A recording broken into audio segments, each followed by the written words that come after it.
3, 2, 1.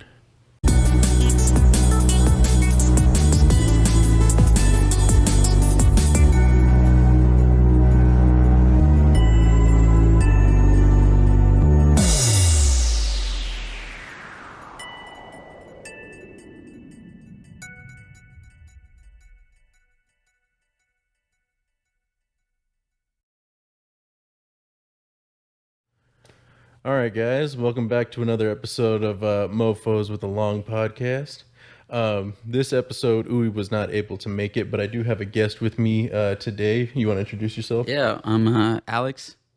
I was one of Armando's childhood friends.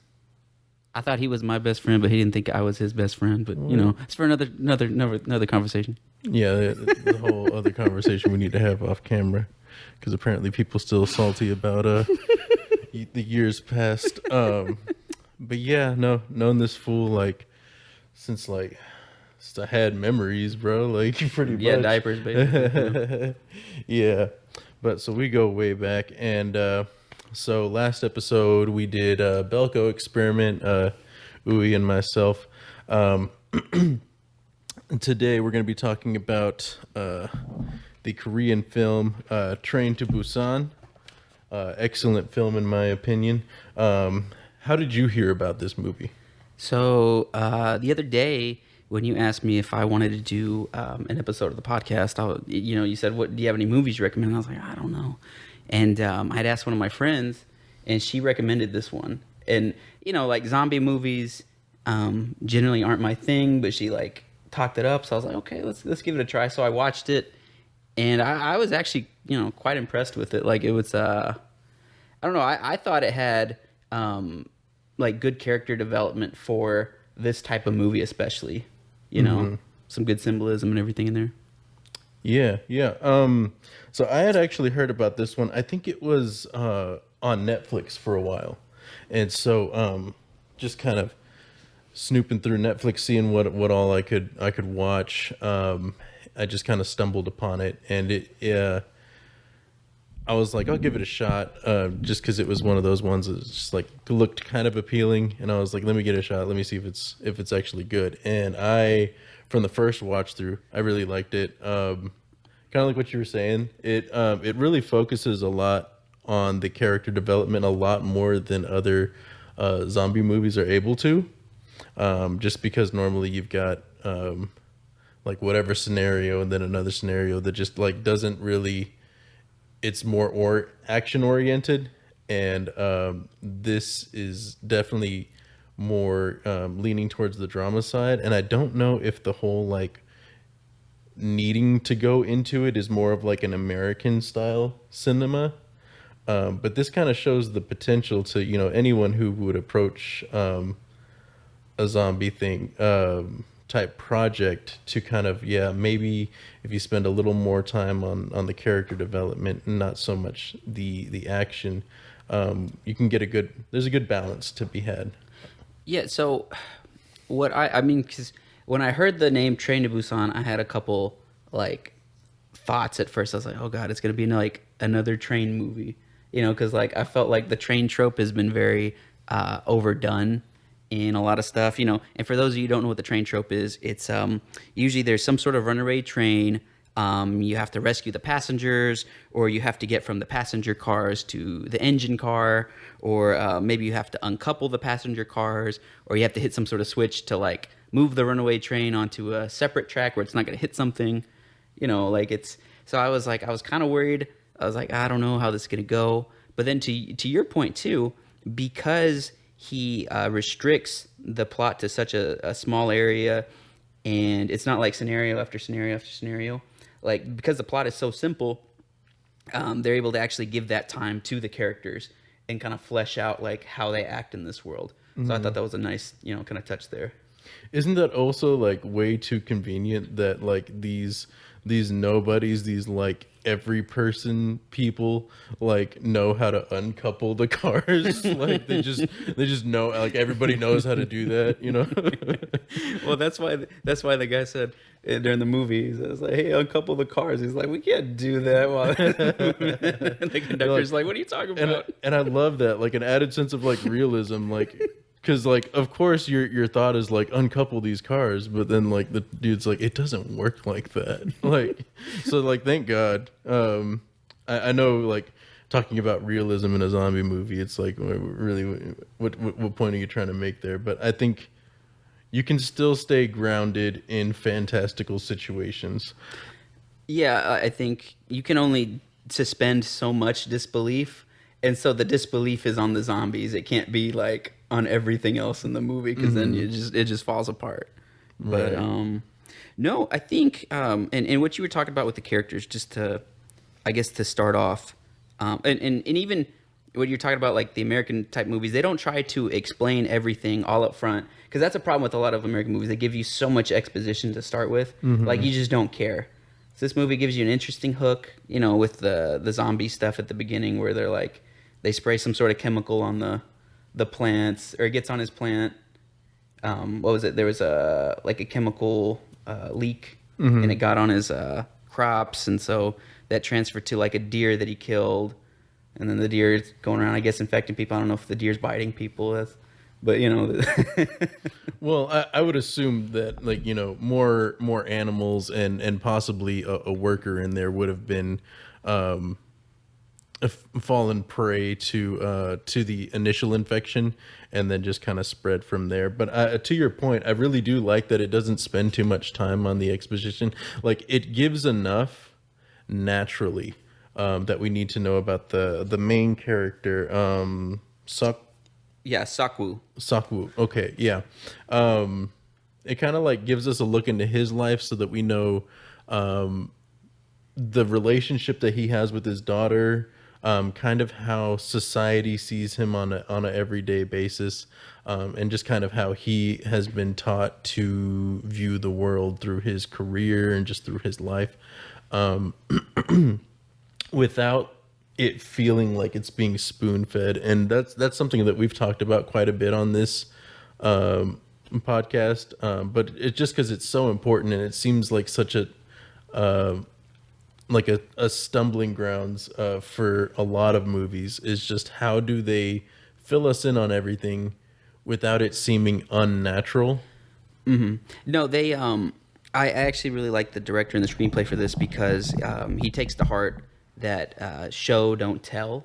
And so for example, with the like we were talking about with the zombie stuff, right? All you need to know is a zombie bites you and you turn. Like that's it. They don't explain like the chemical makeup of it. They don't do anything like that. Just like you get bit, you're turned.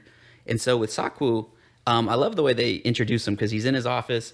He's a hedge fund manager, and you can already tell he's like a questionable dude because his assistant comes in. He's like, "Hey, look, if we don't," he's like, "Hey, we can sell all these stock and we're gonna be okay, but it's gonna like really not just hurt us, or it's gonna hurt the economy and a ton of people." And he's like, "Well, it's us or them."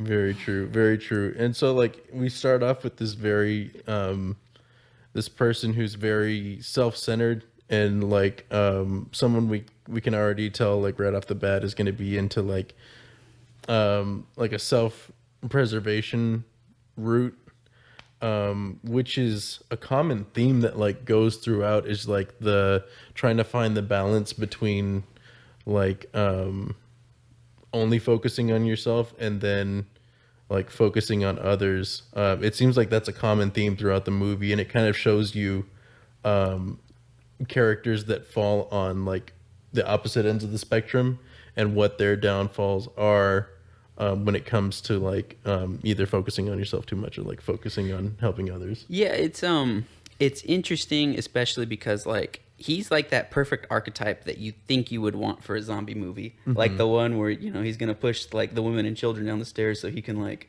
get away, or it's like he's only looking out for himself. So it's interesting that they like pick that archetype, and I love how it shows that like not only does he do like questionable stuff, but like he really mostly just focuses on himself. Like even when they're talking with his mom, he's not like mean to his mom, but he's not like it looks like they have like an okay relationship. And then like with his daughter, he's just trying to buy her things to like, he can't make it out to her recital. He can't do this stuff. He just buys her a second Wii. Yeah. Which I mean, like he didn't even know what the gift was. He left that up to his assistant. He's like, whatever you think kids like these days, just go get one. And then like, yeah, turns out she already has a Wii, and so she's been supposed to like visit her mom for like a while now, I guess. And so we start off there. She's finally like, just take me. You keep saying like we'll go next week and next week, like just hurry up and take me now. And so he concedes, and especially, I think it's interesting to point like what makes him concede, and they show it instead of just like saying, "Hey, we haven't gone in a while." It's he realizes that like, yeah, me and my daughter are off track when he had someone record her performance, and she's supposed to sing Aloha Oi, and she had practiced it all for him, and then he wasn't there, and she choked, and so all the kids are making fun of her, and that's really what gets him. He's like, man, maybe I am like too detached from her and not like giving her enough attention or doing what she wants. It's her birthday, and she wants to see her mom. You know what? I'll cave. I'll concede. yeah, and that was like a really important moment. And right before that, to your point about like the not having a strong relationship with his mom, because like she's in his room, they're talking, he's kind of like unwinding from the day, and you kind of you see him immediately get on his computer, and she's still talking to him, but he's kind of like diverted his attention away, and just kind of, to your point, that he's very much detached, even when his mom is trying to have a conversation with him about his daughter and everything that's going on. Yeah, and the next scene, because this is where you were going. So he's like, "All right, we're gonna go." So they go to the train station. They get on the train, and this is some nice setting up for like the rest of the movie too. So like we meet a couple people. We meet Sang Hwa and what's her name, Sung Jung. If you're Korean, please don't kill me. I'm like really struggling with these names. But they're a couple. There's the father, an expectant father, and then his wife, who's she's pregnant. And then you have the baseball team, and so it's Jinhee. She's a girl who's attracted to one of the baseball players. He's what's his name, Younggook. And it's really cute, their relationship too, because like she comes in and like all the guys know why she's there. And she's like really crushing on him, but he's like kind of embarrassed that she's around. Like you can tell that he kind of probably likes her a little bit, but he's embarrassed to admit it, so he's like pulling down his hat and everything like that. And then they also show the other ones that are important. They show the not couple, they're elderly sisters. So they've got like the older sister who's like very kind, very like selfless, and then you got the younger one who you could tell she like nags, and she's thinking a lot about herself. And then they have a guy who they set up as a parallel to the main guy. So Sukwo is the main guy, but the guy that they're setting up is Yeon Suk. So he's like a COO of a bus company. And so he's got like a lot of Sukwo's like personality traits in there. And he can kind of see himself in that way, but I think it becomes more of like he becomes a mirror for the parts of himself that he doesn't like throughout the movie, and kind of makes him see the realization of like why he needs to change as a person. But yeah, so we already know that things are going wrong, because on their way, well, in addition to the opening of the movie where we see the zombie deer, they see the apartment complex on fire. There's like ash, and I think the girl catches some in her hands. Yeah, and then so they have news reports of riots breaking out. Yeah, and it's just like people going crazy. Yeah, and that was kind of, we see that like when they first get on the train. The elderly sisters are talking about the riots, and like people will riot for anything these days. But you've got the homeless man who wanders onto the train, and he's muttering about how everyone's dead, and then you also have an infected woman who's like stumbling onto the train. Yeah, and I love when they show the homeless man. I don't know if they ever actually give him a name. I don't remember. But he stumbles onto the train. He's in the bathroom, and so like the COO of the bus company, Young Suk, he like goes up to the train attendant. He's like, hey, look, there's like some sketchy dude in the bathroom. You need to like get him out, right? And so the little girl, what's her name? Suwon, the Sokwo's like daughter, goes over there to watch, and like I love it whenever the attendant's like telling the guy, like, look, man, you gotta go. He looks at the little girl and he's like, hey, don't, stay in school or you're gonna end up like that. And the little girl's like, my mom says that people who say stuff like that are bullies. He's like, well, your mom must have dropped out of school then too, huh? Oh, dang. Yeah. So he's like established as an asshole right off the bat because like I mean, he may be homeless and it may be like, inconvenient for you that he's like in the bathroom or whatever, but he's not bothering anybody. Like, just leave the guy alone. And then he goes out of his way to be an asshole about the situation. So just very from the get-go, like establishing him as like someone who's just kind of stuck up, kind of an asshole. And just kind of carries that into the rest of the situation. To your point, what you pointed out is like, man, I mean, like, it's lighter than some other movies, but we got some product placement going on here with like Nintendo, because like first they got like 2 Wiis, and then The DS. Yeah, the DS ad in the magazine when she's like getting up later. I mean, you gotta make your money, I guess This so. film had to get made somehow. I suppose so, yeah. And then so from there, I mean, like, it takes a little bit to get going because the first person kind of comes on the train, and it gives us a little bit of time to kind of meet all of the characters that are on the train as well. So I guess it's kind of a slow point, but kind of exposition without like anyone seeming unnatural about it. I like, again, to your point with what's her name? It's like Jinhee, yeah. the girl that's into the baseball player. Yeah, the whole like, if I like you, just shut up and and be nice to me or whatever, or something like that. So they're crushing, and he's like uncomfortable about it. But I think at the end of the day, he likes her. Oh yeah, you could tell he's just it's one of those things where you're just kind of embarrassed to like someone else because you don't know what everyone else is gonna say, or you think they're gonna make fun of you. Yeah. But to your point, it takes, I don't know, maybe like 25 minutes for like the actual zombie stuff to really start happening. And that's when it starts getting interesting because everyone's just kind of like running away. And he realized that his daughter had tried to go off to the bathroom. So he's like, oh crap, I gotta go find her. And when he finds her, he sees everyone running away and he's trying to shut the door. And that's when he notices that the pregnant couple, they're running and they're like, open, they're getting attacked by a zombie, and he's like, open the door, and he's like, no, I'm not gonna open the door. Right. And the father of that couple, he basically busts his way into the room and then closes the door behind him. And he's like, don't you owe us an apology? Like, you were gonna leave us there to die. He's like, well, like it was me or you. Yeah. I mean, like, yeah. I mean, because it was looking kind of iffy at that first go. But then, yeah. Where did I?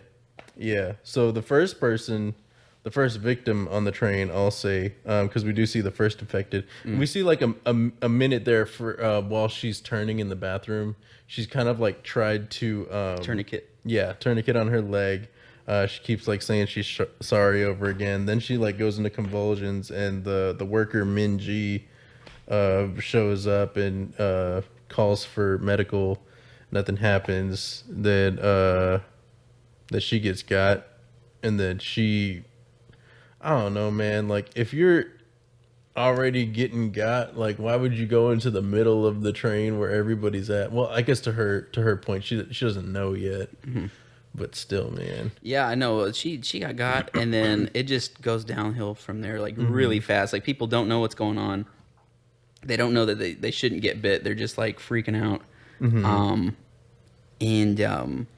I think that at this point, Saku, he's still got his mindset of it's us or them. You can tell he's calling in his chits. Because he's a fairly successful hedge fund manager. So first he's calling his assistant. He's like, hey, what is going on?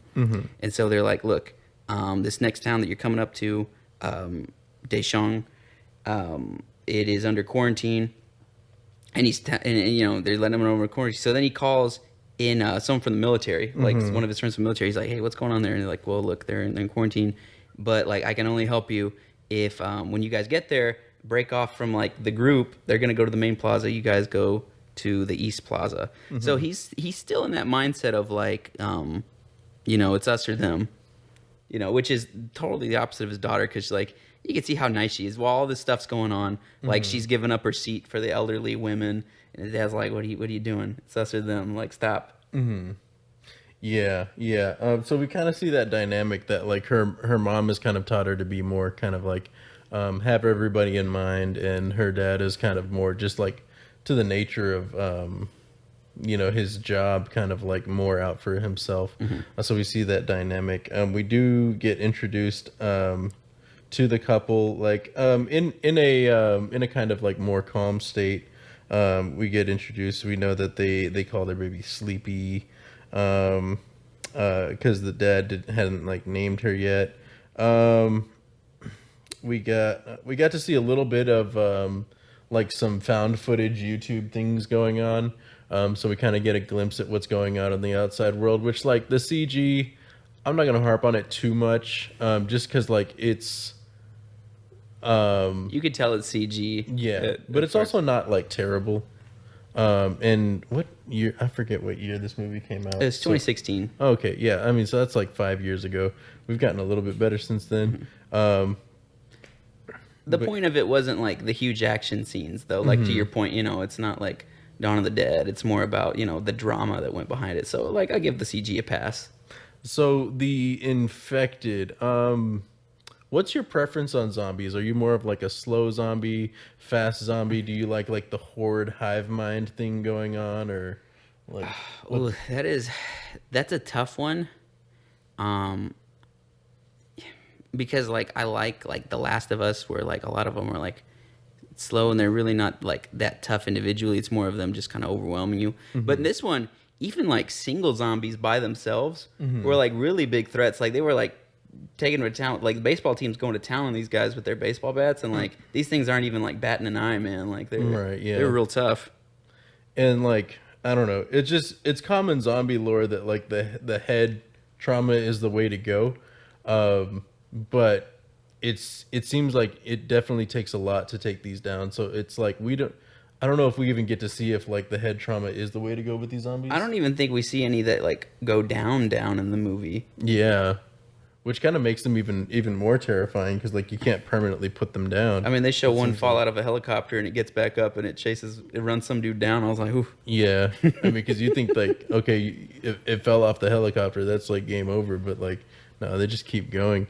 It seems like the Infected that we get is kind of like a cross between your like kind of traditional zombie and like a World War Z, where they're not like incredibly fast, but they kind of have this like kind of like spillage overflow thing going on when there's like enough of them. Yeah, that's what I was commenting to you about. The CGI looks a little goofy in those spots because like instead of them just like pushing through in like a crowd where it's like looking like Black Friday, instead like they bust open the doors and then like it looks like a wave, like some of them like roll over the top. Like it's goofy, and I kind of like it even though it's goofy. Yeah. And I think it kind of like kind of parallels to that point too of like their whole objective is to infect more. And so like at any cost, so like the person in front of you falls, like just walk over them, and they just kind of like all like trip over them. Like their instinct to stay upright even like goes out the window. It's just all about like creating more infected. But they do a good job kind of establishing, other than the fact that these are very like impervious zombies, they do establish like kind of some of the rules for the zombies. Like I was telling early on, it's like all you really need to know is you get bit, and they draw blood, like you're donezo, like you're gonna turn. And what I like, and they start hinting at other stuff. So they get to so first they whenever the couple. When they get into the passenger car with everyone else, and after the dad's done chewing out Sakwu and he doesn't care, they talk about if they can't see you, then they don't flip out, right? So I like that the first thing that they kind of show is the wife puts up water and then newspaper on the glass so that the zombies can't see her. So like it really establishes that like, oh, like if they don't see you, you know, most of the time no harm, no harm done. And so when they actually dock at the train station, right, everyone gets off the train and they're gonna try to go through the quarantine. They break off, right? Like the dad and the daughter break off, and while they're trying to break off, everyone else is going down the escalators. And, you know, it looks like everything's okay because they see a bunch of guys in the military outfits. And then the moment that the zombies actually, like, see them, they're like, uh-oh. And it just, like, it breaks, like, totally loose. Yeah. And I like the build up in that scene too, because it's not like we just go right away to the floor. We see that there was some sort of like evacuation type thing going on. They had the police barricades up. Like did a really good job of like dressing the setup to, you know, tell a little bit of like a story within the story of just like, you know, this was once where people were being evacuated, and like now we get to like going down the escalator and we see like the riot shield on the stairs, and like everything's kind of like the guy, the expectant father, he kind of sees that and he kind of like senses like everything's not right, and we kind of see that on him. And the actor did a really good job of like portraying that, just kind of like really showing that he's uncomfortable. He doesn't, like not everything is like adding up, and then we get that moment, and his like first reaction is just to put his wife over the rails, and then like they both just hop and then dip, and it's like, man, I probably like getting off the train would have wanted to be one of the first, so I probably would have been one of the dudes at the very bottom, like getting murked. Yeah. Well, and during this time when they're going down, you know, Sakwu and his daughter, they break off. And, you know, like, it brings out the daughter's personality again, because she's like, Dad, where are we going? And he's like, oh, well, you know, they're going to go over there, and we're going to go over here. She's like, well, why? Because they're quarantined over there, and we have friends over here. Well, let me go get everyone else. And he's like, don't do that, you know, it's you're going to ruin this. Yeah. And the homeless man, of course, had overheard his conversations on the train, so they're going there. And that's when they realize that, you know, they too are about to get, you know, they get jumped by the zombies.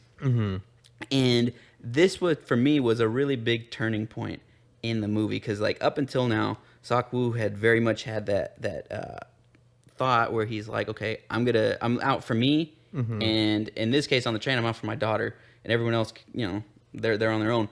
But when they get attacked by the zombies, you know, Sanghua, he's, you know, taking his wife, he's running, and the zombies are about to take out Sakwu and his daughter, and Sanghua comes to the rescue. Right? He like saved him, and I think it's in that moment where he's like changes his perspective of, you know, you know, they say, what do they say? Go fast by yourself, go far together. Where it's like, you know, the only way we're getting out of this is if we work together. Which, yeah, then becomes like a common theme across it, and then we see the punishment for not doing so, as well. Just to like get back to the infected,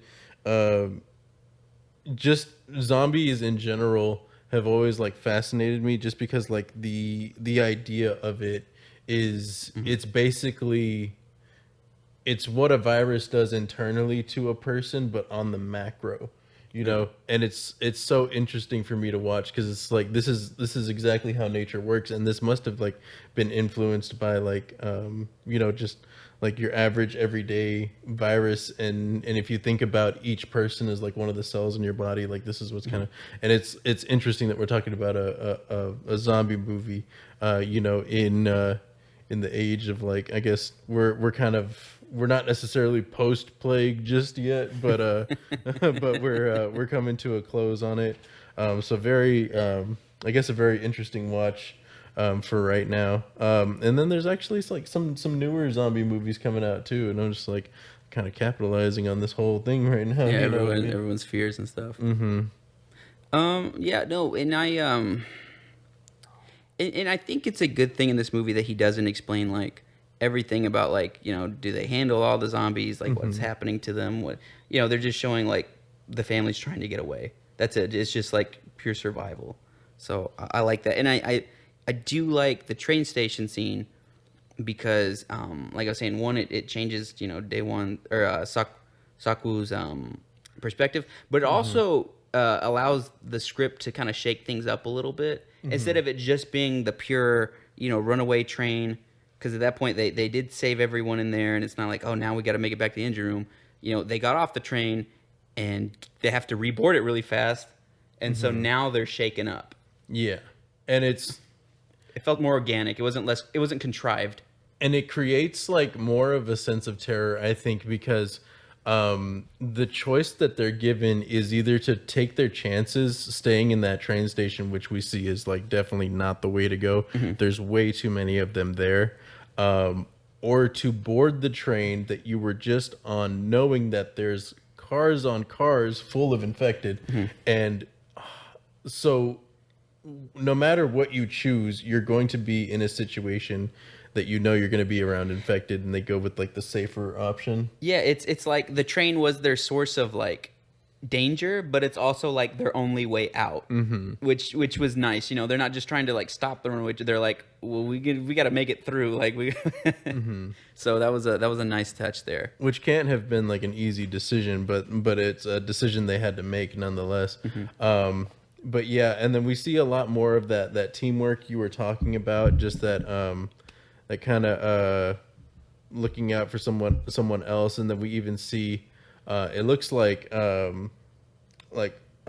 is about to get like taken out, and he's witty enough to find the book on the floor and kind of shove it in between the zombie's jaw, and then the homeless guy throws his jacket over, and then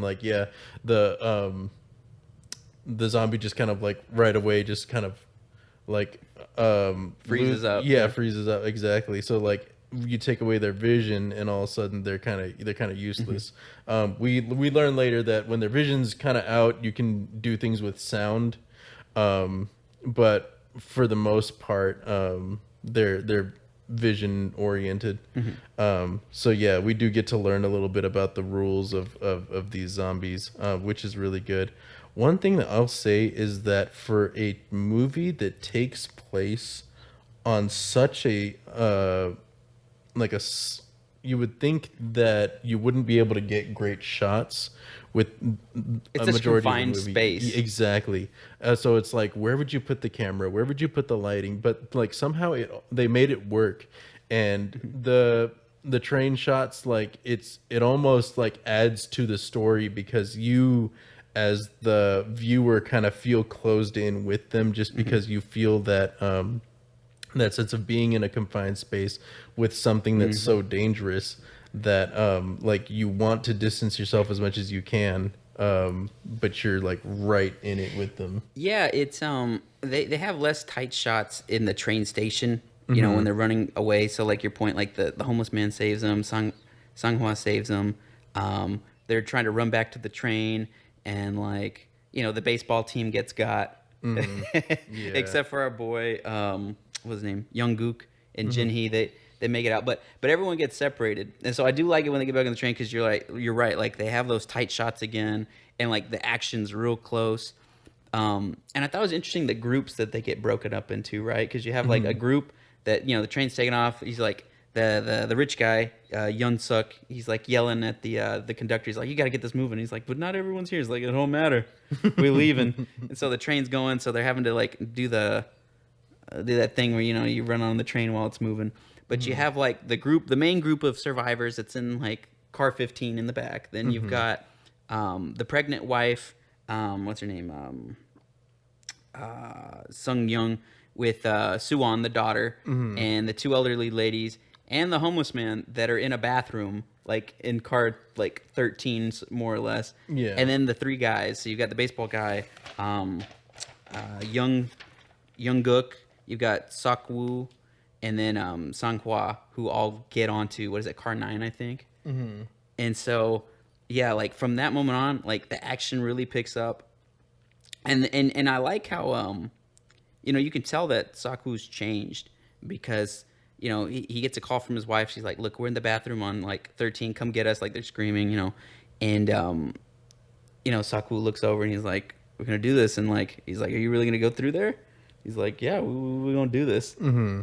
And that's when they wrap up. And I was saying that was really smart because they wrap up their arms, almost like you would with a knife fight, just so they can't get like, it's harder for the teeth to go through. I wouldn't even thought about that on the spot. Like, Oh, for sure. I've seen enough zombie shows to know that you want some padding in there. Like if you got one of those like Michelin Man jackets, like you definitely want to be wearing one of those. But yeah, no, I mean, I do zombies. I know zombies. I don't want to say like 100% I would definitely make it, but I would definitely take my chances. I'd probably like leave one in the clip, you know what I'm saying? But like just in case, cuz I don't want to be one of them, but I think I could make it at least a month. I think I can make it a month. you think you can make it a month? At least a month. In a zombie apocalypse, yeah, at least a month. I think I can make it a month. What would you give yourself? Oh man, I don't know. I'm not gonna lie, dude. I like modern comforts. It's like we did scouting growing up. Like we know how to rough it, but that doesn't mean like I like doing that for extended periods of time. Oh yeah. Like the toilet paper gone, I'm like, oof. Like I don't know if you want to. I don't know, man. I would like to think I'd make it a long time, but oof. I don't know. I don't know, man. Like, I do like flushing toilets. They're fantastic. Dude, it's indoor plumbing, man. I think that'd be the hardest thing to move past. But I don't know. I would hope I could make it a month. I mean, I think the biggest thing is like food and shelter, right? But, Yeah, pretty much. And then just like, taking care of like any scratches or anything you get, because like at that point, when modern infections stuff like goes out the window, you go back to the Stone Ages with that shit. Like something gets infected, like it's gonna have to get cut off, like so. I mean, if you can't find supplies to like take care of yourself, like you're in some deep stuff. But yeah, man, like I guess I don't know. I don't feel like it'd be. I mean, just take out a couple zombies every now and then. Like, just stay away from like heavily populated areas.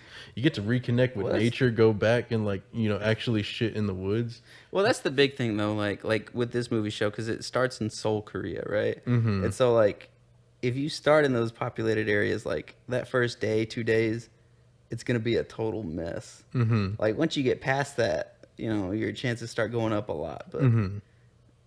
Or at least from getting killed by zombies, then you're more likely to die from like lack of food, stuff like that. But oh man, I was surprised because in the next scene they really start throwing hands. The boys are like, oh yeah, they're wrapped up, and Sang-hwa like he's going to town on these guys. Like like Sakbu's got a riot shield and a riot bat, and then the boy he's got a baseball bat. But Sang-hwa he's like, just come catch these hands. I mean he's like throwing zombies into the roof, over chairs, like straight murking them like UFC style, bro. Like something off of like WWE. Really, he just like freaking like he killed him, JR. He's dead. He even picks up one from the side and like runs the rest of them over. I was like, whoa, what am I watching? This is like John Wick. Yeah, pretty much. Like, but zombie John Wick. Yeah, it's crazy. Yeah, and like he just shows his gusto. Like he's gonna do what it takes to like get back to his wife and get this man to his daughter. Like get this man a medal, really. Yeah. Yeah, and in this scene, it does kind of turn back into that train movie for a couple, I don't know, for a good, what is it, like a half hour or whatever? Because like from that part, they are doing the traditional, like, all right, well, now we got to move from cart number 9 all the way to 15. Mm-hmm.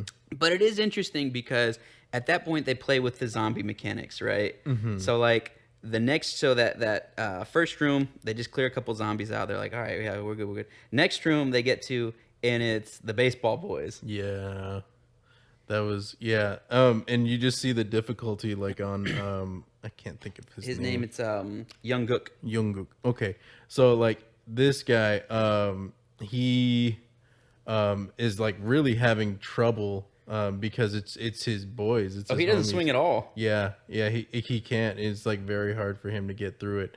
Luckily, the Deus Ex Machina in this situation is the fact that they go through a tunnel, and that's when we learn like, oh, it's too dark. You take away their vision. Now we can kind of move around them. To your point, we learned more of the mechanics and and the things that we need to know about them in order to survive. Yeah, and that's when the baseballs also fall out of the bag, and so they learn that like, hey, when they're blinded like that, like they just follow sound. And so that was like the big thing out of that room. And basically, Sangwa comes to the rescue again because he's like, all right, the boy's not gonna throw hands. I'm gonna do it. I'll take care of everyone for him. And I think, what was the room after that? It's after that, did they actually get to his wife and kid? No, I think there was one. I feel like there was one more before they actually get back to like the wife and kid. I think they were able to utilize the tunnel again. Oh yeah, that's right. But then so they get there just in time for like them to slip into one of the bathrooms. So then they've made it. They're at the bathrooms, but they're kind of stuck there for the time being. And then it becomes about like, how do we get everybody out from the bathroom? Yeah. They leave the bathrooms, and at that point they have the elderly woman with them. They have the homeless guy, and this is like the tricky room because there's like one big, maybe it's like one or two carts between them and the end, and this is where they gotta like crawl along the top. Did I miss something? So because you knew there was a cart in between, that's when we encounter the whole like ringtone joke. Oh, that's where it was. The other sound. That's where it was. After the baseball, they use they have after the baseball group, they do the tunnel thing again on the next cart, but he calls his cell phone and he slides it over across the room so the zombies run past him and they can just like walk over. Yeah, and it's like some like pop song or something like that. Oh, it's something super goofy. He's like, nice ringtone. He's like, how do I change it? And the kids laughing. Like such an old person thing to say. Like, yeah, how do I change my ringtone, man? But yeah. So that's where that came into play. Because I remember, So they reunite with their families. And that's when the next room, they're going to do the tunnel thing again, but there's like so many zombies in cart, because they were in cart 13 where they had the bathroom and everything. And so they got to get through 14 to get to 15 where the survivors are. So you have two things going on. At that point, when they get to the bathroom, young Gook calls his, well, not his like girlfriend, but the girl that's like interested in Jin Hee. She's like, all right, we rescued him. We're like moving that way. And so she like announces to the whole car, she's like, oh, my boyfriend's getting through. And like the rich guy, he's looking over, he's like, so you're telling me that they went to go rescue some people, they traveled through like 5 carts and they're not infected? She's like, they're coming here. He's like, the fuck they are, bro. Like, he's like, hell no, they better stay the fuck on that side, man. Well, not only did they keep them out, I mean, they like tied down the door. Oh yeah, they tied down did. Like the doorknob to like stuff so it couldn't even turn. I was like, oof. Yeah, they were like, damn, they really didn't want them to go in. So then we get to that, they're fighting off, and they're doing really well up until a point that like, okay, it's time to let us in. But like, to your point, shit's tied down, like that door. Okay, well, that was goofy though, because getting up to that whole cart, because it starts with them before they actually fight. They like climb along what are those things along the top of the trains where you put like your baggage or whatever. Luggage area. I was like, because these tunnels are long, because he says they got like 2 minutes of tunnel. I'm like, that's a long tunnel. Yeah, that's a bunch of long tunnels. But then he's like crawling along the thing, and I'm like, man, you tell me they got the old lady, the pregnant lady, the girl, all, and they were gonna get across in 2 minutes. That was the only like part where my belief was like a little unsuspended. I was like, I don't know. You gotta do what you gotta do, man. Like, when you're in a zombie situation, you can do some shit. I feel like I've never been in a zombie situation, but I've been in some situations where I was like, I didn't know I could do that shit because I had to. You know what I'm saying? So like, when you got to do shit, shit just kind of falls into place. And so that feeds into the door's locked. They don't know it's locked, but they're climbing down from like the railing, and the homeless guy slips and falls. Oh yeah. So he's got to go back and save him, and then they're trying to get in the door, and it's like, well, why isn't the door opening?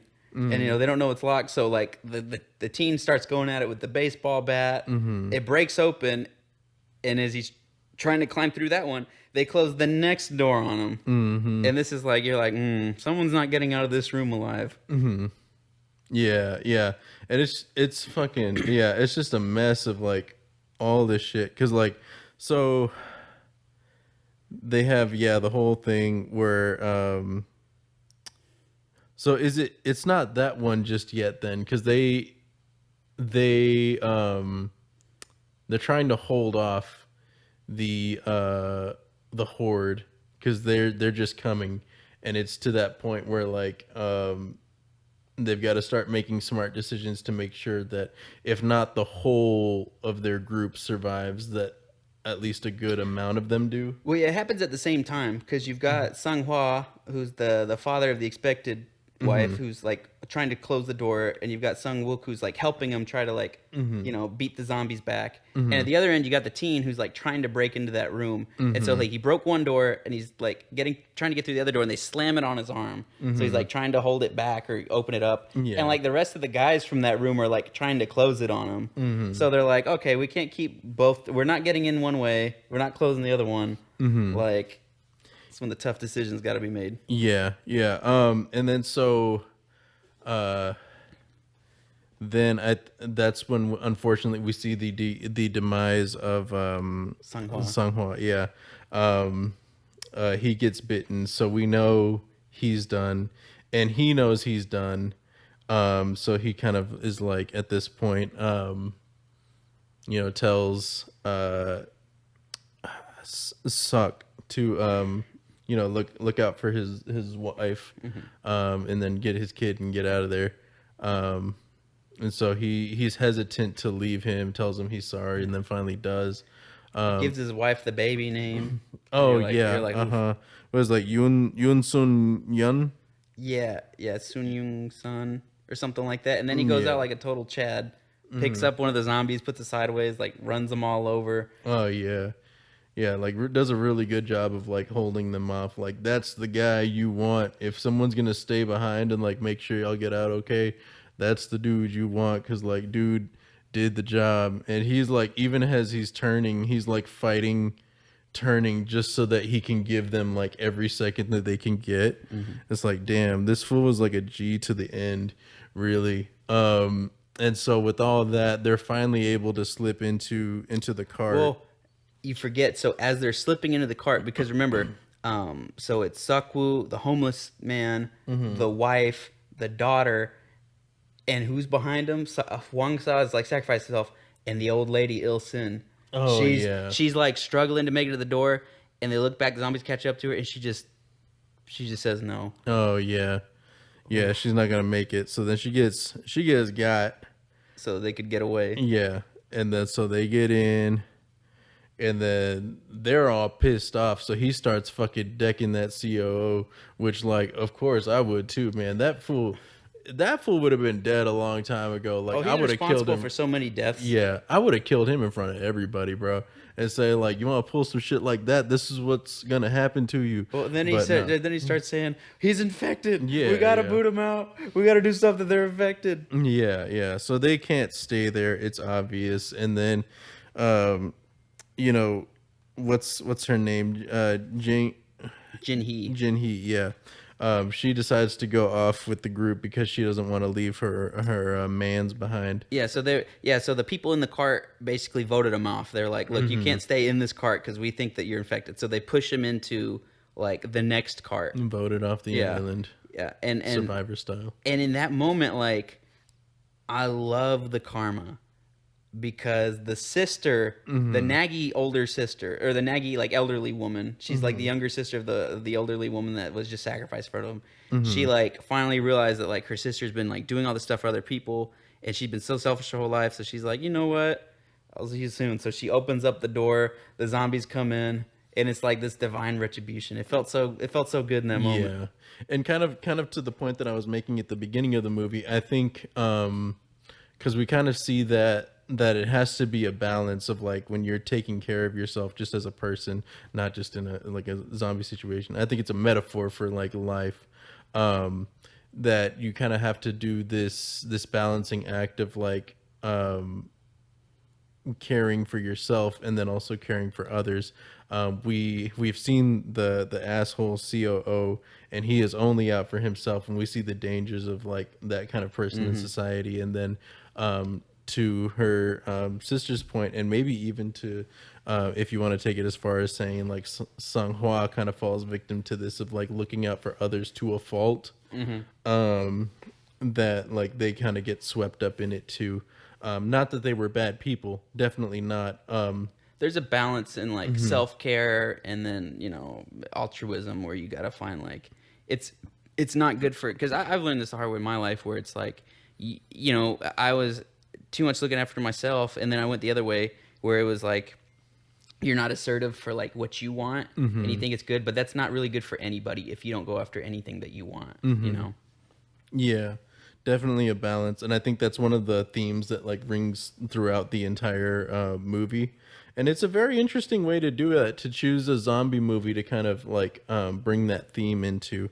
But it works very well because they keep finding situations to kind of like kind of show those things. And like you were saying, like this entire car of people gets murked because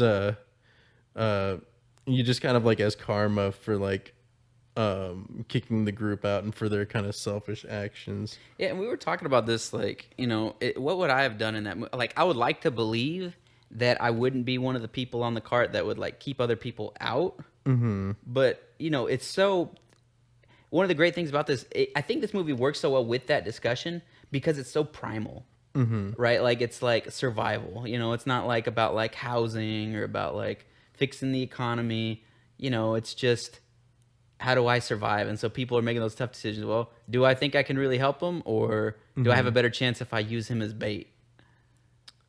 Yeah. And it's like you said, those really tough decisions. And actually, if you have the stomach for it, because like I said, it is a little brutal, and you want to see a movie about like making those tough decisions and like kind of a story where people have to make those, definitely I would say the movie that I did last episode, Belko Experiment, is definitely a good movie that kind of surrounds that whole thing, and kind of I think it does, again, kind of what this movie did, a good job of establishing the characters and their motives for why they do things. And then just kind of shows you how like a situation can turn like the best of them into the worst of them. And so it's a very interesting watch. But yeah, definitely a theme that gets brought through here. So we he gets a call from his assistant after trying to call his tries to call the ex-wife, and then she doesn't pick up, so he's like, maybe she got. And then he gets a call from the assistant. And this is one of the best scenes in the movie. Like, really well done. Because at this point, like, they're covered in all this zombie blood. And he gets a call from his assistant, and he's like, look, so this all came from the YS Corporation. Like, they had a chemical leak. And the YS Corporation was the centerpiece of our investment portfolio. We've been bankrolling them. And they did this. And he asked, am I responsible for this? Are we responsible for this? As Sakwu's looking at himself in the mirror, covered in blood, like his hands are literally covered in blood, and it's like, oof, Yeah, a very strong scene there, because he's talking to the guy, and he's obviously going to tell this guy what he needs to hear to keep going, but in a sense they are responsible, and it was their it was kind of their doing. They're the fun that handled everything. And so he tells him what he needs to hear, so that he can do whatever he needs to do. He tells him thank you, and then it's hangs that, up. and it's that he is responsible, but not solely responsible. That's one of the things that I like about this movie is, for example, like what's his name, Hyun Suk, the executive. He is responsible for a lot of deaths, but not like solely, because he convinced everyone else on that cart that what they were doing was the right thing to do. And you could tell they're struggling with it, because when they were trying to break into the room earlier, like some of the guys are crying because they know that they've like effectively like sentenced some of these people to death. And so it's the same thing with this chemical company. Like maybe Sanbuk didn't do it all by himself, but like that environment that they've set up where they're, a bunch of like investment fund, and they're just going after like Prophet, like all these things, like that collective responsibility. Like all these people together saying, "Oh." It kind of like what you see what happened during some of the wars, where some of these people commit atrocities in groups. Mm-hmm. And it's that shared responsibility or lack thereof. Yeah, that kind of like group think that just kind of like blindly going along with what's going on because it's what everybody else wants, and like just relying on that group think. I mean, we, like you said, we've seen some like atrocious things come from like this group think and thinking like, oh, if we all share the responsibility, we can do some heinous things, but like it's not like just one of us did it, so it's not like a burden that we all have to carry. Like what they did to Caesar, where they all took turns stabbing him, and it's kind of like that. Like all these people, they're diffusing the responsibility amongst themselves, and it's so I just really like that scene where it's like, I don't know. I felt like it was powerful. It's funny you brought up Caesar. I saw a post. It was like a meme. It was like a time traveler goes back in time and gets brought to Caesar, like wearing, like like modern day clothes, and he like immediately knows he's a time traveler. He's like, "So how do I die?" And the time traveler's like, "Surrounded by friends."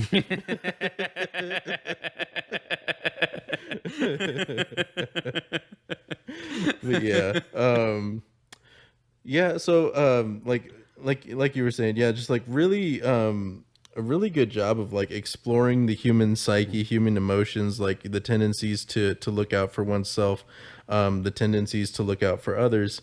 Yeah, so it's about this time, like, yeah, kind of like to go back to what you're saying, that scene is so strong because after he gets off the phone call and he's told his assistant what he needs to hear to keep going. Or, I mean, we don't know. Maybe he might have ended it after that. Maybe the last thing that he needed was just, some assurance that it wasn't just his fault. But then we really see him sit with himself for a second and, like, literally and metaphorically try to wash the blood off of his hands. So very, very strong. And to be able to get that shot in such a powerful way, again, in the bathroom, like one of the most confined spots of the entire. And they don't even have like you don't even see like the camera reflect off the mirror or anything like that. Like it was a really nice tight shot. Mm-hmm. Done very, very well, which is like impressive because again, it's like, where did you put the cameras in such like a maybe I would be interested to see like a behind the scenes to see if maybe they had a prop train that they could like break away like walls from, because I know they do that in some movies, especially where they're like moving through the seats. They'll have like a set that's built like an airplane and they can take whole walls off and kind of like do that whole thing. So I wonder if that's the method that was used here. But fantastic overall. Yeah, and the next couple scenes after this, it's a lot of action pieces, but they do sprinkle in some kind of drama because they're in that final push. So like, they're safe in the train. It's basically all that's left is you got the conductor, and then you've got them in the very back, and the conductor, he's going along. And it turns out that there was a train wreck on their track. So he's like, look, like, I got to stop here. Like, we're not going any further. I'm going to go to the furthest left on this train station to try to find a new train that we can get out of here. You can stay here or you can come with me. I'm hoping you're coming with me. And so they're getting off the train. And it's at that moment that you realize the COO, that self-preserving SOB, is still alive.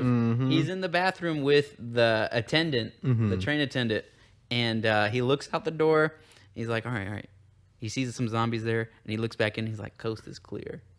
And so the attendant guy goes out first, and he pushes him into the zombies, and then he runs, and you're like, man, this guy, there's like no low he won't sink to get away. He's just all about himself getting out and like whatever he's got to do to make that happen. Like he doesn't give two fucks about anybody really. It's all about him. So yeah, then we see the runaway, or there was a runaway train going the opposite way on the track. So they get off on the thing, fire, and it crashes into another train, and so it collapses on top of them. Right. Yeah. And then so Jin Hee and God, it's Jungkook. Yeah, They get separated. They get kind of closed off, so they kind of have their own thing they gotta deal with. And then we see like a whole chase. They're trying to get trying to get safe.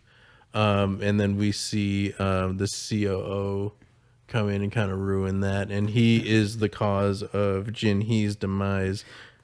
Yeah, they're running through the train. They're trying to get a door open to get out to the other side, and the COO is coming the other way, leading like with zombies running behind him.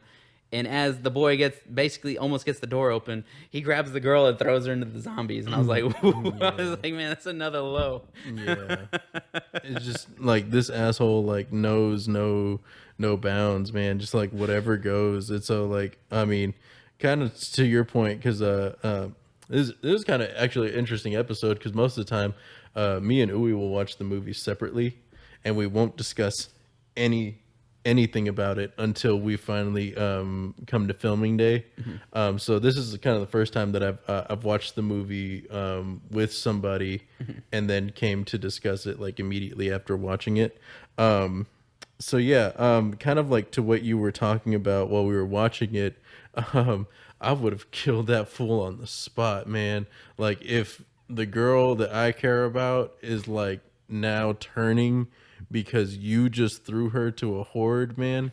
Oh, that dude would be dead so fast. Oh yeah, because he runs over to like save his girlfriend from the thing, but he could already see that she's like been bitten. She's done.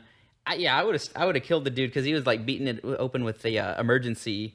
I don't know what those things are. The window breaker or whatever. I would have just killed the dude and then like, but it's a tender moment because like he realizes his girlfriend's turned. He's sitting there with her crying until she reanimates and kills him. And I was like, man, oof, I was like, and then you asked me, would you stay with your girl if that happened? And I was like, well, I'm not seeing anybody, so I guess that's, I don't have to answer that question. But really, like, I don't even know what I would do in that situation. It's like, is she like dead? Is she like dying in that moment? I don't know. It's a tough. Kind of like to what you were saying. Like if it's an instant death, man, like she's gone. Peace. I'm dipping. And then like if it's a zombie situation and she got bit, but she's still kind of like hanging on, like maybe if there's like one or two, I might fight them off and then just like try to have a moment real quick. But then like if it's a whole horde, like I think I just dip, bro. Like I'm not gonna lie. I think like the romantic answer and like what have you, what you're supposed to do. You're supposed to stick around and die with your girl. Like why? Why she's dying? Like why should two die when one of them could live? You know what I'm saying? Like, but I mean, I don't know. That's probably gonna piss my girl off when she sees this. But I mean, I'm just being real. Okay. No, man, that means if the zombie apocalypse happens, she's gonna kick you into the zombies first, so that she can't, that you can't leave her. I'm not saying throw her to the zombies. I'm saying like preserve the life, sure. But if she gets got, she gets got. You know what I'm saying? And then like that's just an unspoken rule when you go into a zombie apocalypse. Like if you get got, you get got, man. But at the same time, like I probably also like if I got bit, like I'd be like, hold off, let me see if I'm immune real quick. Yeah, we're talking about that too. If you get bit, like would you like give yourself up? And I feel like I mean, if there's a way to restrain me and see if what happens, yeah, like I probably I don't know. Maybe I would tell people. I feel like because I don't want to like screw everybody else over. But I like how you were just like, well, let's see what happens first. Because like there's some stories where there's like there's that one motherfucker who just like for whatever reason like he just don't get it. And I'll tell you one thing: when everyone was scared about the swine flu and everyone was getting the swine flu, bro, like I made out with a girl that had the swine flu while she had it. And nothing happened. I was mad because I stayed home when I had swine flu, and another girl, she like didn't. She went to school and was getting a bunch of other people sick with swine flu, and I had to like make up a bunch of tests. And I don't know, swine flu. So I'm just saying, like, if I'm immune to swine flu, who's to say I'm not immune to the zombie virus? You know what I'm saying? So like, I might give myself a couple hours. I'll be like, you know what? If I'm not feeling straight, like within like like an hour or two, like I'll just go ahead and let them know. But like let me see real quick. Man, everybody thinks they're the exception. Everybody's Harry Potter. Nobody's Nobody's Colin Creed, you know. Everybody's yeah. Harry Potter. Yeah. Somebody's got to be the Harry Potter. You know, there's got to be like one dude out there who like. I mean, because what was that? He was one of our like youth leaders at church, but he was like not allergic to poison ivy. He could like roll around in Who it. is He'd be this? fine. You don't remember him? He was like a really animated guy. He was like the one guy who talked. He was talking about like the perfect tie or whatever. He was a white guy. Oh, is he the really tall one?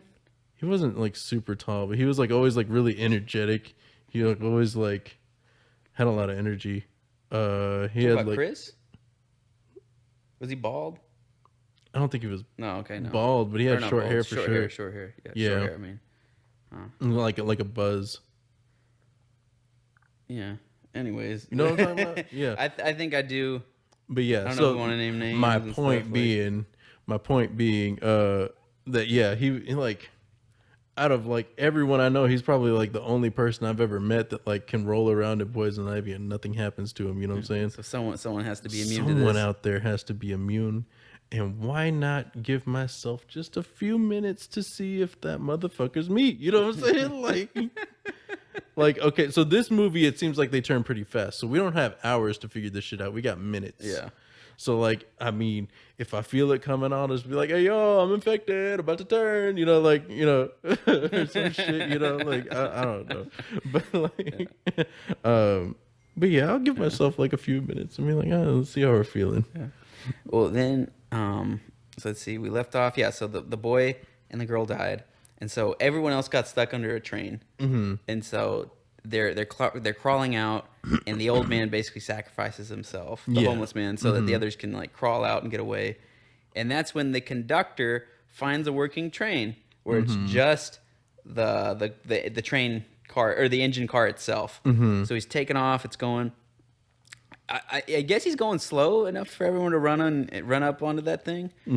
But he sees the COO, Young Suk, or is it? Yeah, Young Suk, running towards him, and he's not gonna make it. He thinks he's gonna make it. He's getting chased by zombies, and then he trips. And so you see the conductor. He's like, "Oh man!" So he like jumps off the train, helps him up, and then basically he's like getting got, and Young Suk's like deuces, like he leaves him there. Yeah.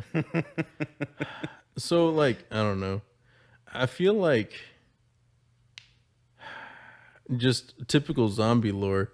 Why wouldn't you run after the train even if there's no one on it? Because like it's making so much noise, right? Like if you're not actively seeing these people, I would think like a horde would be after that train just because the sound. That was my the one thing that was a little weird for me is if they're fast enough to catch the train to board it, why aren't the zombies fast enough to like, or like why are they all struggling to get on?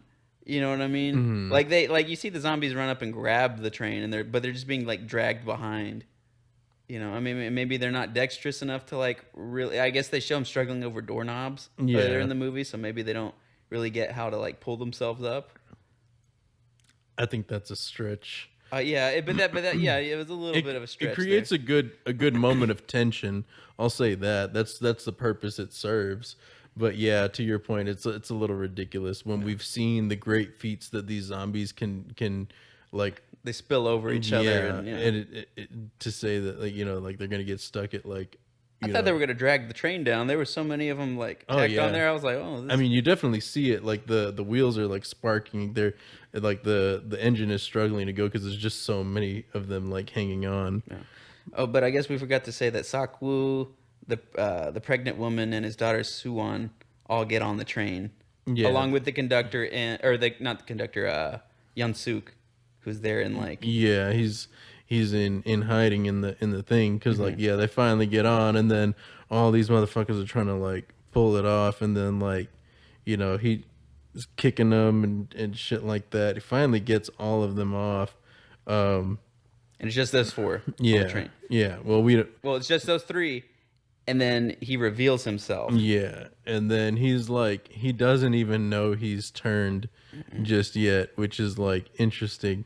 It's very convenient. It is one of my problems with the film. Like very convenient for the storytelling that like it takes sheer minutes for everyone to turn, and it's very much like the human side like goes out the window instantly.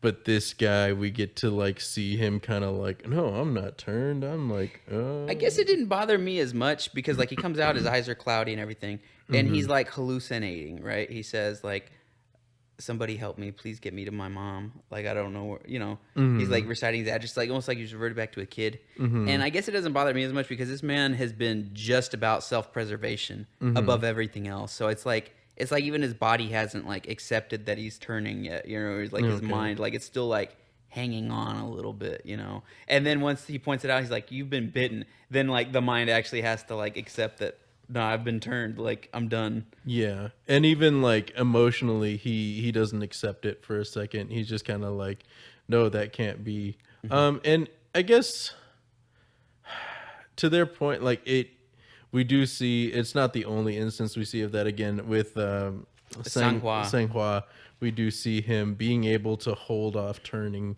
just out of sheer will for a little bit. So I mean, yeah, to your point, I guess. Yeah, but that's I feel a little. you. It's a little bit of a stretch. You know what I mean? Yeah, I feel you. But the ensuing fight, I really like it because up to that point, in the conversations with his daughter, when he was telling her at the very beginning of the movie, he's like, "You need to look out just for yourself. Like these other people, they don't matter." And his daughter said, "That's why mommy left you, was because you only ever look after yourself." And so in that fight, he's going toe to toe with this guy, trying to keep him from biting him. And the pregnant woman, what was her name? Sung Young. She's helping him, and then the guy turns on, the COO turns on her, and the only way for him to control the situation, he kind of like he starts to choke him, but he sticks his hand in the zombie's mouth so it can't bite the others. It only bites him, so that he can finally overpower him and throw him off. But it was interesting because in that moment, like he's like not living for himself. He's like doing it for them. He's like finally come around all the way, to where he needs to be. Yeah, and so that was a very important moment in the movie because it's kind of like he saw all these feats of like of very much like just people very quickly coming to those decisions of like, this is what I need to do if all of these other people are going to have a chance at making it. And none of those people had a guarantee that like, if they sacrificed themselves, that these people were going to make it. It was all for the chance. And so he's in this situation where it's like, it's pretty much determined, like, all they have to do is get to Busan. And so I think he takes comfort in the situation, knowing that if he does this, his daughter's going to make it. This lady's going to make it. Her child's going to make it. And so I think that he gets a little bit of an easier decision than everybody else. But at the same time, the whole story has been about him coming around to this way of thinking. So he gets the added benefit of knowing that for sure his daughter will make it if he does this.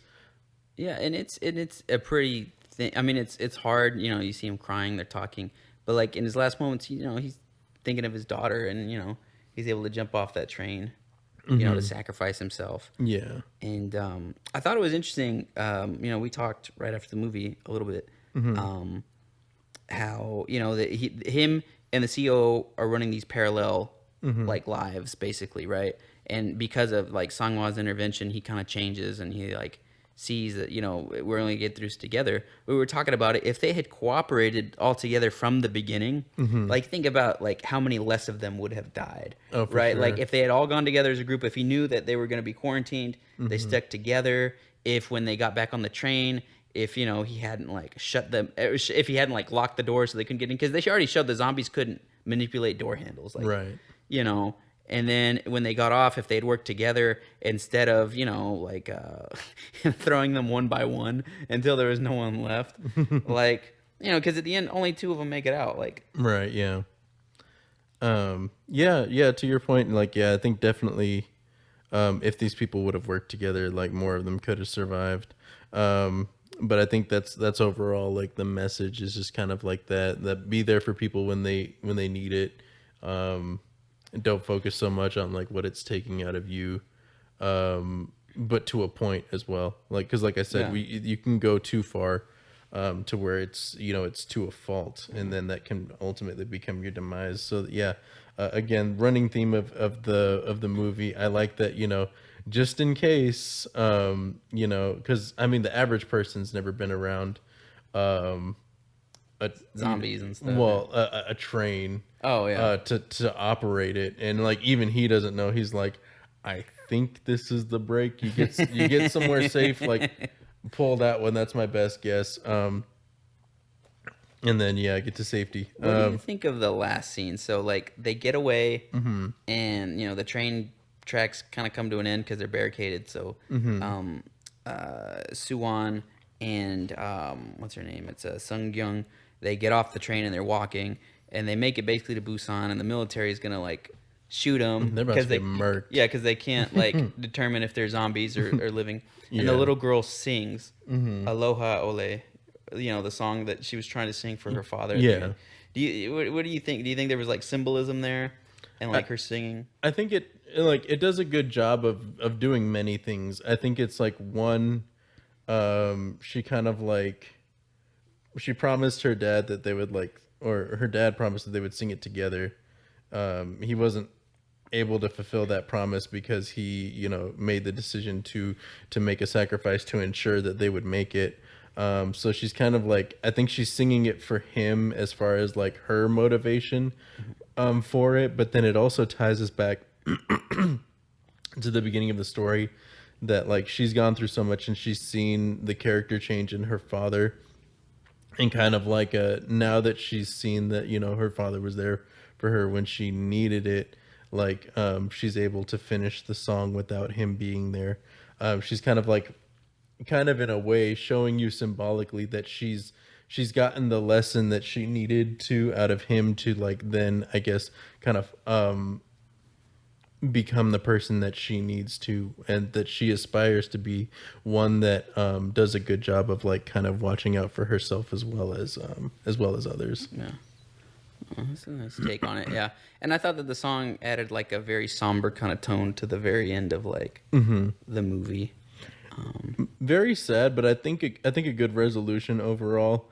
Because the first time I watched it, I thought it was going to end with them just going into the dark tunnel, and then I was pleasantly surprised when there was more to it.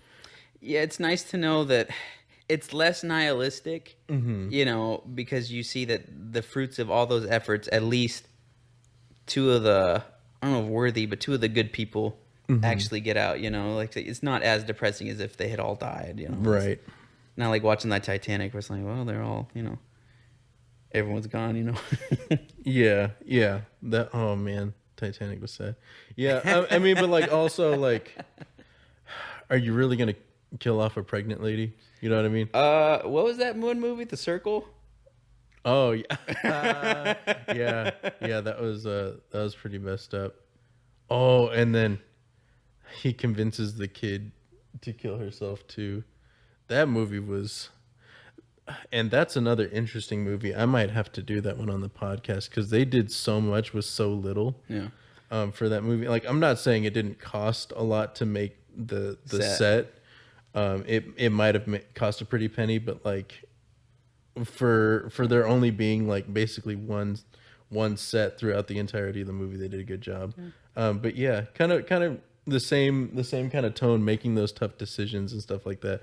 But yeah, I guess some movies are bold enough to kill off children and pregnant ladies. I mean, I liked it though. It was a good recommend. I'm glad I watched it. It was a fun zombie, because like I said, like a lot of them, they try to over explain. You have the one dude that single-handedly like solves, the zombie apocalypse and finds the cure and does all that stuff. And this was like, it was just reduced down to such a small scale where it's very personal.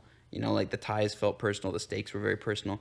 And it's not like detached. They're not just hordes of mindless zombies, eating on whoever. It was like the people in his life or people that he was starting to grow close to, Mm-hmm. So it was kind of nice.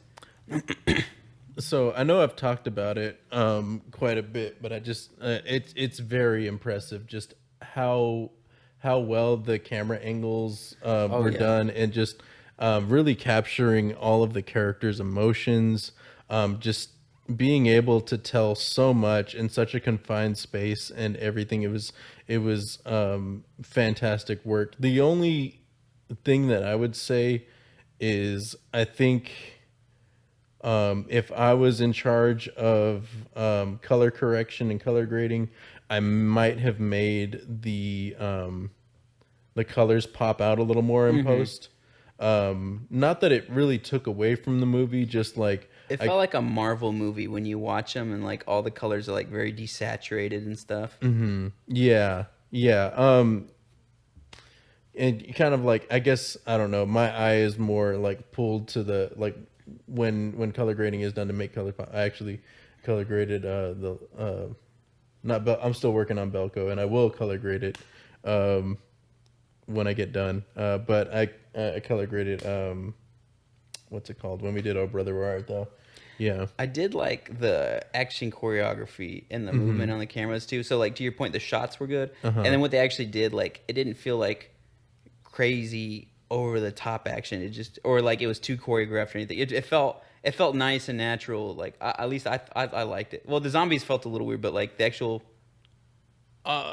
I'll say Here we go. I'll say I agree with you, with the exception of Sunghua. Oh yeah, he was. I mean, he was going to town. He was, yeah. When he And threw the then, zombie like, into the roof. and then like it made for a good story, and it like shows you how strong he is and stuff like that. Do I think that you're going to be throwing these zombies around like that? Like probably not. So like as far as keeping the action grounded, I think that kind of like is a strike against that. But again, like it was fun just to watch. Yeah. But yeah, definitely like moments where we get to see the zombies. I mean, it's a little I think Americans have a different acting style that like maybe I'm more accustomed to. That's what I wanted to bring up. We just watched the dub version right now. I've only Yeah. seen the dub. You've seen the sub and the dub. And I do think that the voice acting for the dub was a little over the top at certain parts. Yeah. And the Yeah, little it girl, was. you could tell it was like a woman that was trying to pretend to be a little girl. So that was Yeah. a little goofy. Yeah, and that yeah, so definitely watching both. I definitely prefer the sub version just because the American actors, I guess it's one thing to do like, I don't know, maybe like dubbing for anime or something like that, but when you're dubbing for a live movie and you're not on the set to like portray those actions, like sometimes the voice just like it doesn't hit the way that the original actor's voice did there. So I think this is definitely one to watch subbed if you can. If you only have the dubbed version available, it's still a good movie. It doesn't kill the movie, but like you kind of wish they would have gotten better voice actors to do it, you know? Yeah, we were just too cheap to rent it. Yeah. So it's subbed. I mean, like it used to be on Netflix. Yeah. I guess it's Well, they not always anymore. rotate Yeah. movies and stuff. Yeah, that's true. It was good. Yeah, it was really good. So, if you had to give it a rating on a scale from 1 to 10, Maybe like a 7.5. 7.5. I know that maybe to some people it seems low, but I mean, like, I guess I'm like really mean with movies, and it's easy for me to give movies like 2s and 3s. Mm-hmm. So I think 7.5 is not like bad. Obviously, it's not like a perfect movie or anything like that, but for what it is, especially for a zombie movie, like I think that's pretty high rating. Yeah. I'd probably give it a It's tough because like there's a lot I like about it, and there's a lot of. So would you say 5's an average movie? Yeah. Like not good, not bad, but just Yeah, like okay. 5 is like about an average. Yeah, so movie. I could say 6.5 to 7 then. 6.5 to 7. Yeah. Okay. If we're doing 5 is like average and we're being fair, like with what an average movie is, it's like a little bit funner than average, I'm gonna give this one 7 flaming runaway trains out of 10. Yeah, that's what I'm going to give it. I think it does a great job with the storytelling. There's a good moral behind the story. The characters, although like they're played a little cheesy, I mean, I think that's kind of what they were going for, because it's a little cheesier Have you ever than seen American Korean cinema. dramas? Oh yeah, So they act a little bit over the top with some of the yeah, stuff. yeah. So it felt like a Korean piece, which isn't like bad. Like I like my Definitely Korean not. dramas. If you ever seen Boys Over Flowers, I love that series. It's I just watched Airs. My mom keeps telling me to watch Boys Over Flowers. Boys Over Yeah. Flowers is fantastic. City Hunter's pretty good too. Um, but yeah, like you were saying, like they play it a little over the top, but it doesn't take away from the story at all. You still get connected with these characters, which are I think fairly well written. There's a few things I would have changed. Like I said, with the color grading. It might have been nice to have a little bit more dialogue between some of the cars, or just a little bit to like reveal not exposition, but actual like heartfelt moments where they're like talking and like coping with some of like the loss of someone. But I did overall think it was a good movie. It was a fun watch. I think I think it's like I said, it's a balance, because then you get into like, if you focus too much on the drama, you get into like Walking Dead territory, which like I loved at the beginning because it was like a good balance of like the drama and like a zombie show. Well, that show went off the rails pretty fast. Though. Like, Yeah, so like now it's basically a drama featuring zombies is what it feels like. It doesn't feel like a zombie show first anymore, to me at least. I mean, people can agree or disagree, but yeah. So I think that's one of the dangers of focusing too much on the drama in a zombie piece. Is like, am I even watching a zombie piece of art anymore? It just kind of seems more like a drama. But they did a good job of walking that line. I would have gone the other way, more action. and maybe done slightly more action, but I wasn't mad that there wasn't like more. I'm saying, because like it definitely worked.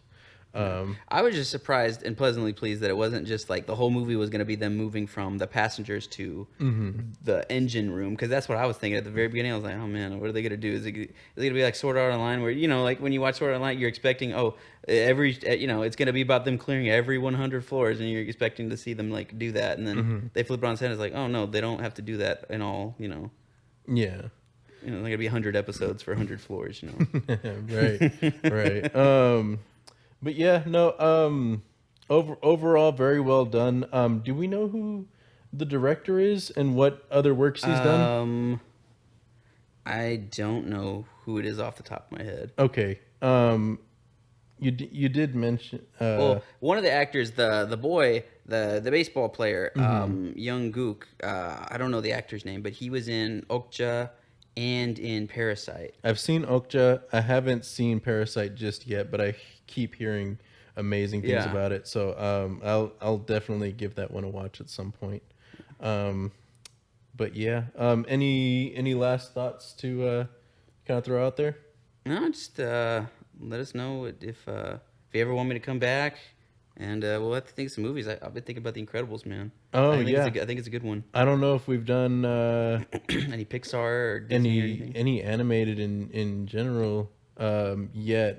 I think they've all been live action. So yeah, maybe it would be nice to take a break and go into some animation stuff, because I mean I definitely love some animation, and especially with Disney is very interesting in the way that they handle things with their animation as well. So yeah, it'd definitely be cool to touch on that topic. I think that's about all we have for this episode. So make sure like and subscribe, ring the notification bell. If you have any you disagree or you agree, or you have a different point of view, you would have liked to see something different in the movie, let us know in the comments. Also, let us know if you have any movies that you want for us to review. And do me a favor and stop by my homie Ryan's channel, Alcohol and Albums. Give him a couple views. He's mixing up some tasty drinks, listening to some tasty albums. But yeah, that's about all we got for you. Thanks for coming on today, man, and thanks for No, thank you. hosting the show in your lovely home. We'll catch you guys later.